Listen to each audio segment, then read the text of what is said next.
થી શરૂઆત કરીએ કેબિનેટ મંત્રી કુબેર ડિંડોરનો સંસ્કૃતિને લઈને એક મોટું નિવેદન સામે આવ્યું છે। હિન્દુ સમાજે જે ગુમાવ્યું છે તે પરત મેળવવાનું છે। જે ગુમાવ્યું છે તે મેળવવા સરકાર કટિબદ્ધ છે। વિધર્મીઓએ હિન્દુ સંસ્કૃતિને ખંડિત કરી છે। હિન્દુ સંસ્કૃતિનો નાશ કરવાની કોશિશ કરવામાં આવી હતી તો વિશ્વગુરુની સ્થિતિને પાછી મેળવવાની છે। ભારતની સ્થિતિ મજબૂત થાય તે માટે પ્રયાસ ચાલી રહ્યા છે। આપણી હિન્દુ સંસ્કૃતિની વિરાસતને યુવાનો પણ જાણે। કુબેર ડિંડોરનું આ મહત્વનું નિવેદન પાવાગઢમાં પંચ મહોત્સવમાં કુબેર ડિંડોર પહોંચ્યા હતા તે દરમિયાન તેમણે આ નિવેદન આપ્યું હતું।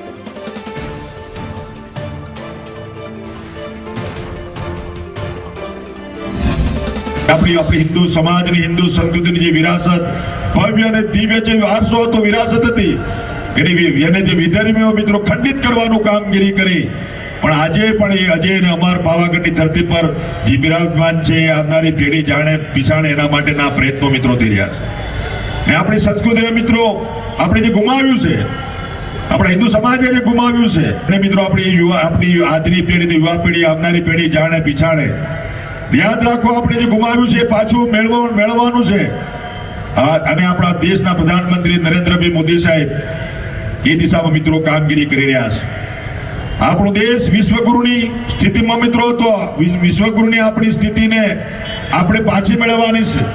આપણી ધરોહર આપણી આસ્થા વિરાસત ભવ્ય અને દિવ્ય વિરાસત આપણી હિન્દુસ્તાનની હતી વિશ્વ લેવલે એ ફરીથી મિત્રો પાછી મેળવવાનો પ્રયત્ન મિત્રો થઈ રહ્યો છે। તો કેબિનેટ મંત્રી કુબેર ડિંડોરે આ નિવેદન આપ્યું છે। પાવાગઢ તેઓ પહોંચ્યા હતા ત્યારે હિન્દુ સંસ્કૃતિને લઈને નિવેદન તેમના તરફથી આપવામાં આવ્યું હતું। ભારતની સ્થિતિ જે પહેલા હતી તે ફરીથી તેને લાવવાની છે। જે વિધર્મીઓ તેને ખરડવાનો પ્રયાસ કરી રહ્યા છે ઠેસ પહોંચાડવાનો પ્રયાસ કરી રહ્યા છે તેવું થવા નહીં દઈએ પરંતુ આવનારી પેઢી પણ આ સંસ્કૃતિને જાણે જીવે તે માટે પ્રયાસ સરકાર કરી રહી છે તેવું કેબિનેટ મંત્રી કુબેર ડિંડોરે જાહેર સ્ટેજ પરથી નિવેદન આપ્યું।